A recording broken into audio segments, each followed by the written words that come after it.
우리나라 부동산이 일본 금리 영향도 받나요? 당연히 받습니다. 일단은 한, 중, 일이 어느 정도 묶여있는 영향을 받을 수밖에 없는 영역에 있다. 그래서 부동산은요, 경제랑 크게 관련이 있어요. 부동산이 인플레이션이 일어날 때 두 가지가 있죠. 수요 견인이든 아니면 비용 상승이든 영향을 주는데, 아무래도 일본 금리가 올라가게 되면은 전반적으로 그 기축통화들끼리 영향을 주는데, 일본은 준기축통화다 이런 이야기도 하지만 큰 범위로 보자면 기축통화죠. 미국 달러만 기축통화다 이렇게 보면은 준기축통화가 되는 거고, 그랬을 때 자금이 킹달러에서 분산이 되죠. 분산이 되면은 달러 가치가 이만큼 상승할 게 요만큼 상승하게 되죠. 원화 가치가 요만큼 같이 상승해 주면은 이만큼 차이 나서 올라가야 될 환율이 이렇게밖에 환율 영향을 안 받죠. 근데 우리나라 기준금리는 왜 올리느냐, 이걸 봤을 때 이주열 총재 때까지만 하더라도, 뭐 이주열 총재가 정책을 엄청 잘했다고 지금 옹호하는 게 아니라, 이주열 총재가 그래도 막판엔 잘했다. 선제적 금리 인상을 시작했죠. 이때는 물가 영향 때문이었죠. 근데 지금 이창용 총재의 금리 인상은요, 솔직히 물가 신경 거의 안 씁니다. 환율이랑 부채, 붕괴 위주로 신경을 쓰고 있다. 그런데 일본에서 뭐 금리 올렸다는 것도 있고, 일본에서 돈 푸는 걸 좀 어느 정도 중단을 했죠. 그러면서 엔화 가치가 올라가고, 그 다음에 뭐 중국 너무 많이 떨어졌다고 해서 중국도 막 같이 올라가고, 그러니까 갑자기 한미 금리 차는 벌어졌죠. 한미 금리 차 벌어지고 시중 금리는 더 벌어졌어요. 왜냐면 미국은 기준금리 영향을 받고 있는데, 우리나라는 기준금리 올리는데 은행에서 금리 올리지 마 하고서 정부에서 찍어 누르고 있으니까. 왜? 부채 터질까봐. 그런데도 불구하고 환율이 안정이 됐죠. 환율이 안정이 되면서 기준금리 인상을 천천히 하고 최종 금리를 낮추려고 하고 있어요. 물론 물가는 오래 갈 수밖에 없죠. 인플레이션은 장기화될 수밖에 없다. 이런 상황들을 보면요, 일본의 긴축이 우리나라에 영향을 준다. 그리고 과거에도 영향을 많이 받는 게, 물론 금리 영향보다는 일본 경제에 영향을 많이 받았던 게요, 우리나라에 근 30년간 90년대 이후 부동산 시장을 보면요, 크게 3번의 폭락이 있었습니다. 첫 번째가 91년부터 시작된 폭락, 두 번째가 97년 시작된 폭락, 세 번째가 2008년 시작된 폭락이죠. 근데 전문가나 작자들은 이렇게 이야기를 해요. 91년에 1기 신도시가 들어와서 과잉 공급 때문에 떨어졌다. 97년에는 IMF 외환 위기라는 초유의 사태가 있었기 때문에 떨어졌다. 2008년에는 글로벌 금융위기라는 위기 때문에 떨어졌다.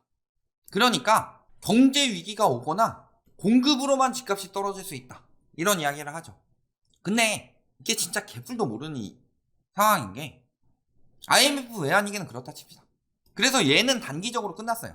근데 이때랑 이때는 약간의 장기적 하락이 나왔었죠. 다만 이때랑 이때의 차이는, 이때는 수요 견인 인플레이션 중이었고 IMF 터지면서 우리나라가 그게 사라진 거예요. 이때는 비용 상승 인플레이션이었죠. 2021년에 이게 더 심각했다. 이런 것들을 확인하실 수가 있고요.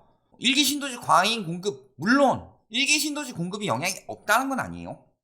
다만 플러스로 노태우 정부의 규제 정책 플러스 일본의 붕괴 여파가 있는 거예요. 그러니까 97년 단기적 폭락 제외하고 2008년에 어땠어요? 노무현 정부의 규제 정책, 그 다음에 미국의 붕괴 여파가 겹쳤죠. 그러니까 일본 붕괴됐을 때 영향받고 미국 붕괴됐을 때 영향받은 거예요. 또 2021년 어때요? 문재인 정부의 규제 정책. 다만 이때는 정권이 안 바뀌었으니까 그대로 영향을 받은 거고, 이때는 정권이 바뀌었으니까 규제하면 집값이 오르고 완화하니까 떨어진다. 아니에요. 오르니까 규제한 거고 떨어지니까 완화한 거예요. 플러스 세계적 붕괴 여파가 있죠.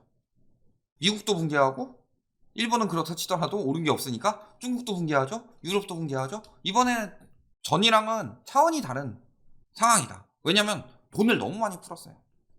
이거는 미국만 볼게요. 자, 미국의 대차 대조표를 봐도 나오는 게, 이때는 그래도 정부에서 돈을 푼 게 아니라 MBS, CDS, CDO, CDS 이런 파생 상품들로 인해서 통화 승수가 엄청나게 늘어났다. 그래서 미국에서는 2004년부터 금리 인상에 들어갔죠. 그래서 미국에서는 2006년부터 하락이 시작됐습니다. 그리고 이런 상황에서 우리나라도 그래프를 자세히 보시면요, 2006년부터 강남권 하락이 시작이 되었다. 근데 2004년부터 금리 인상을 했는데 초창기엔 금리가 잘 안 올라가죠. 왜? 금리 올렸는데 시중금리가 떨어졌어요. 그래서 영향을 덜 받았다. 이게 그린스펀의 수수께끼죠. 중국인들이 채권 팔아치우면서 시중금리 낮춰가지고. 근데 계속 올렸죠.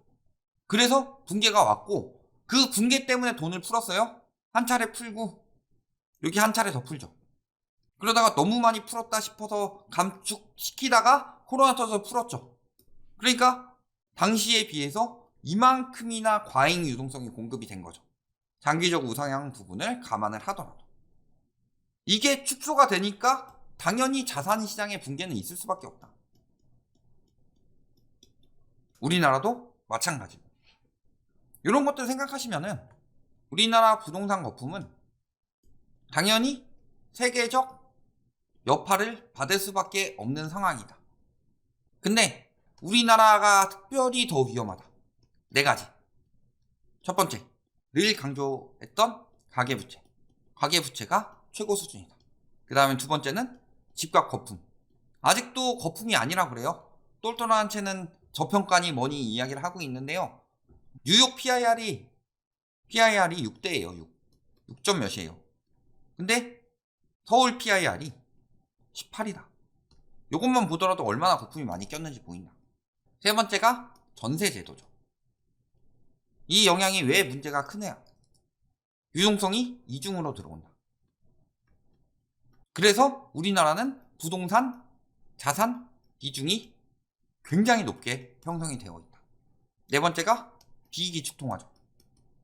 그래서 오히려 폭등할 때 빨리 따라갔다면 폭락할 때는 더 크게 위기를 맞을 수밖에 없다는 거죠. 미국에서는 이 정도 떨어지면은 부동산 경제가 위험하니까 조금 금리 인상을 좀 자제해 볼까?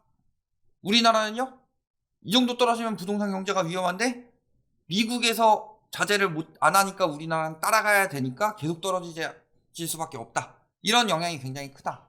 그래서 일본이든 미국이든 중국이든 폭락하는 영향을 우리나라가 그대로 때려 맞는 이유가 특별히 더 위험하기 때문이에요.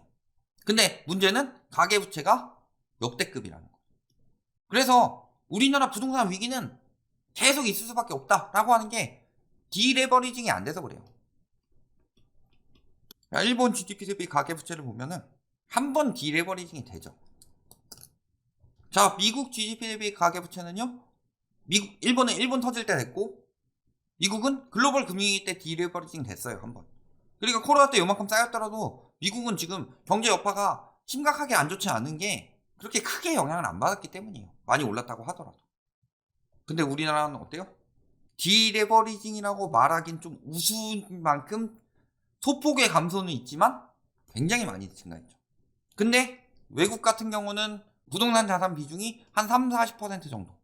그러니까 비금융 자산 비중이 30-40% 정도라면은 우리나라는 60-70%에 달해요. 그러니까 이 부채가 어디로 흘러 들어왔다?